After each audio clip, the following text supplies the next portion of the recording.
Howdy do, friends. Trust everybody's doing well today, wherever and whenever you may be. Today, I want to talk to you about carving a face, essentially. This face, as a matter of fact. And this is a face I did just the other day. I don't know how the lighting is right now and if you can catch some of the detail in here. But this face is essentially, I don't know, tribal in some way.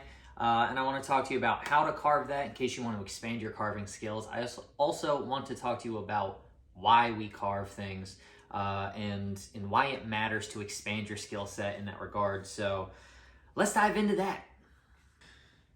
So, right off the jump, the very first thing you do when you're starting to carve a thing is pick your material, right? This is not dissimilar from furniture making in that regard. You have to find the material that speaks to you and allows you to do the thing that you want to do. So in my case, I had these chunks of apple sitting around for maybe about a year that I was really intrigued by. I didn't know what I could do with them, but I knew that I could do something with them. They were very punky, they were very gnarly. And as a matter of fact, I almost went with a log of holly.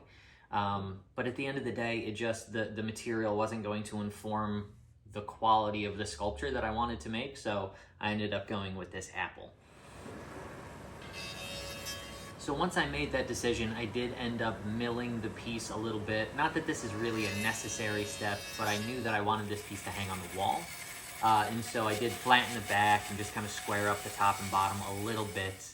And that also allowed me to apply this to a backer board with hot glue.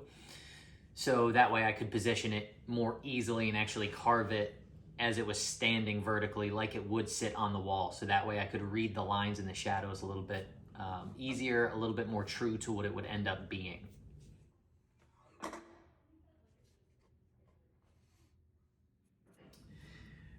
And then, of course, the first step in sculpting anything is blocking it out. Now, when you block something out, you are essentially removing all of the material that doesn't look like the thing you're carving, right? This is subtractive carving or subtractive sculpture, as it were.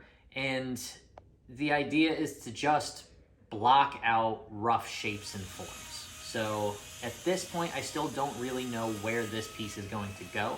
I am using some visual cues. I had some photos of my own face that I was working from. I had some photos of different stylized faces like green men, which are kind of the spirit of the trees.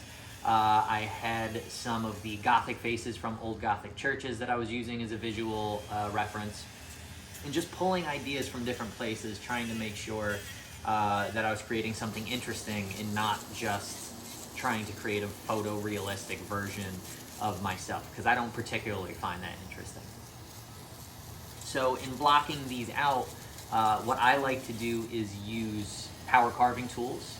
In this particular case, these wheels and burrs from Sabertooth, which are wonderful for blocking out things quickly, especially in a material so soft as this punky apple.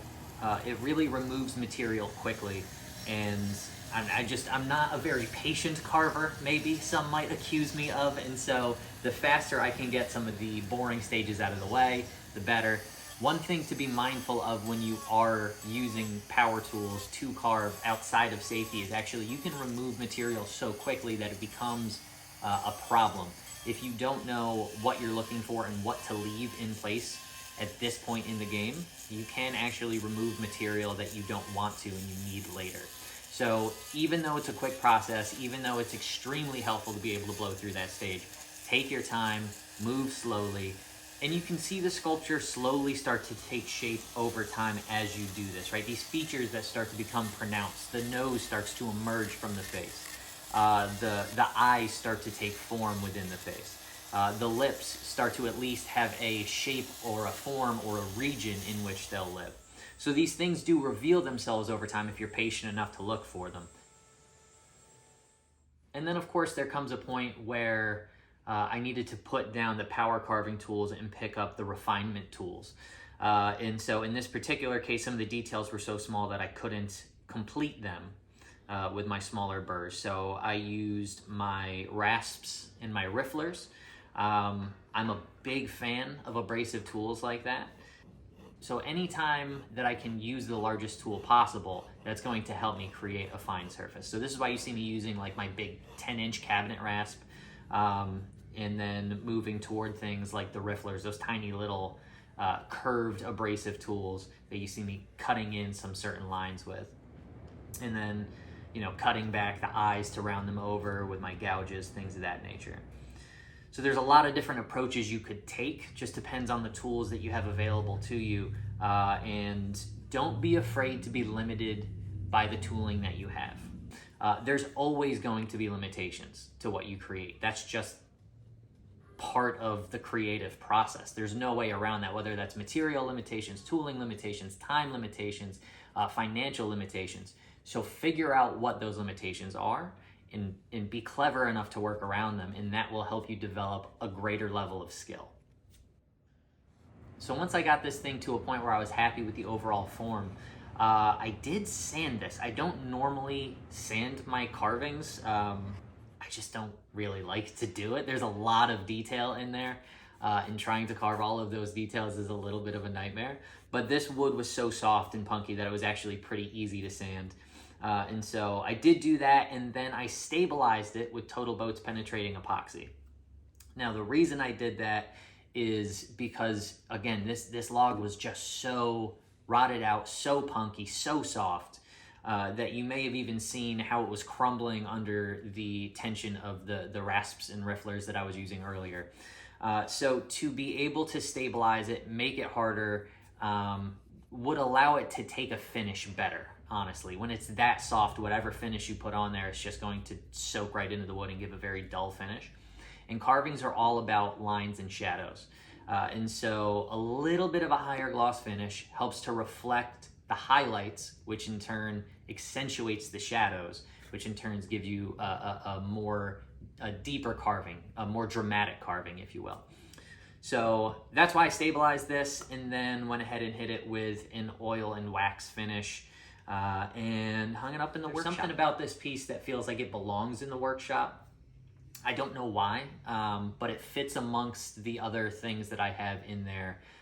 Some of the kind of whimsical cabinets and tooling that I have in there. It fits, and I think it's important to have art and work in your workspace. That's a personal belief of mine. You don't have to agree with it. But I do really think it's important to surround yourself with objects that either inspire you, that you find beautiful, or that you just find whimsical and playful and inspire you toward more work. So I think this bad boy is going to live in the workshop from now on. So that's that, friends. That's carving a face. I highly encourage you to maybe not even carve a face, but carve something. Do something that is outside of your skill set, that pushes you toward developing greater skill, right? I've carved many a face, but the faces that I carve are always in soap or clay. This is the first large face that I've carved in wood, and it's fine. Like look, it's not perfect. It has some things that if I had more time or if I had more desire to, I could push this further and further. But I think for what it is, for a few days, as a creative exercise, something to flex the brain a little bit, I think this was a wonderful exercise in figuring out what the limitations were, right? For example, the missing nose, the inclusions around the face really pushed me to see the proportions of the face in a different way, because I had to imagine some of the things being there that aren't. So it was a really good creative exercise for me in trying to figure out ways to create a complete face while leaving as many of the details of the original punky piece as I could. So that's that, friends. As always, if you want to pick yourself up some burrs from Sabertooth, you can use my code Curtis10 at checkout over there and get yourself something pretty.